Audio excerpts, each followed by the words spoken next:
Robert Friedland is a man not just with a past in mining, but a man with a keen eye on the future of the industry. He believes it's the next wave of technology that will drive the demand for raw materials. It's very simple.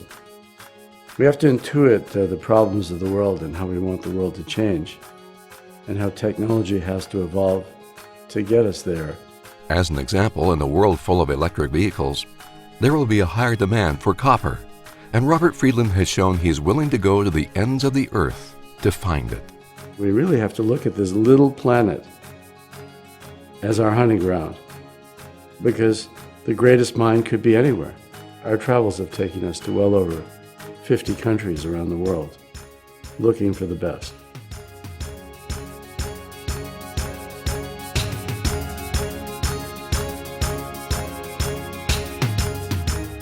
He's just got a genius for recognizing things that other people might not. He sees around corners a little bit, and when he gets an opportunity, he will take full advantage of it. Although his degree from Reed College in Portland, Oregon was in political science, Robert's quest for the best started with trees, not minerals. His first business venture was investing in timberland with partner, college pal, Steve Jobs. We thought trees grow 6 or 7% a year, naturally, and that would be a very good inflation hedge. Turned out to be true. On one of the timber blocks was an old mine that piqued Robert's interest in mining.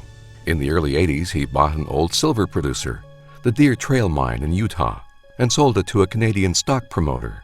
To me, at that time, at a young age, to realize that the stock markets could value a tired old mine like that in the ground so highly was quite a revelation. And that's actually what started it.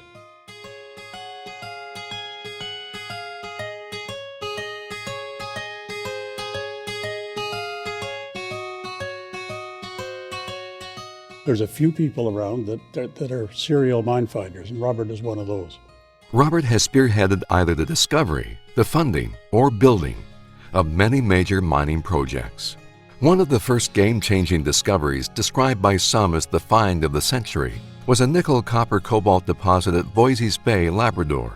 It was found by two prospectors originally contracted to look for diamonds and base metals by Diamond Fields Resources, a company Robert co-founded. They were flying back to their home camp at the town of Nain one afternoon, and not having found any diamonds, they saw an interesting rock outcrop. They decided to come back the next day, landed their helicopter on it, and it turned out to be a major copper-nickel discovery in the long run. Teck Resources made a deal for 11% of the company. Norman says it wasn't long before the major nickel players got involved. I think he had both Inco and Falconbridge thinking he knew more than they did about it, and he certainly had them jumping over hoops to try to outdo each other. Inco purchased the Voisey's Bay project for $4.5 billion in 1996. The mine has become the lowest-cost nickel producer in the world. In 2006, Vale acquired Inco and built a $4 billion process plant at Long Harbour, Newfoundland, to produce 50,000 tons of nickel metal per year from Voisey's Bay. Between 1996 and 2012, as Executive Chairman, President, and CEO of Ivanhoe Mines, Robert oversaw subsidiary projects in Australia, China, Myanmar, South Korea, and Fiji. He also set his sights on Mongolia. If you want to find an Easter egg, you can't keep looking where your older brother or sister already looked. You've got to find someplace new. So Mongolia is one of the last great places that had never been explored with modern science. It took tenacity on his part and faith in a great exploration team to make a major discovery on the Oyu Tolgoi property BHP had given up on. They found a lot of smoke. They never really discovered the source of the fire. That takes a lot of intestinal fortitude. We nearly went bankrupt doing it. That ore body was discovered on hole number 151. That means that we drilled 150 holes, each of which was a failure. And then 2 years later, I think the 271st hole really and truly turned it into the world-class project it's going to be for the next 100 years. In 2012, Rio Tinto acquired Ivanhoe Mines, renaming it Turquoise Hill Resources. Oyu Tolgoi is now one of the largest copper and gold mines in the world, producing approximately 200,000 tons of copper and 700,000 ounces of gold each year, with more to come from a huge underground mine being developed. I think he's demonstrated exploration pays off, and he's been able to, through his own dogged behavior, but also through the people that he's hired, demonstrate excellence in that area. Even though he's not a geologist, he's as good as any geologist out there in terms of his knowledge of geology and understanding what it takes.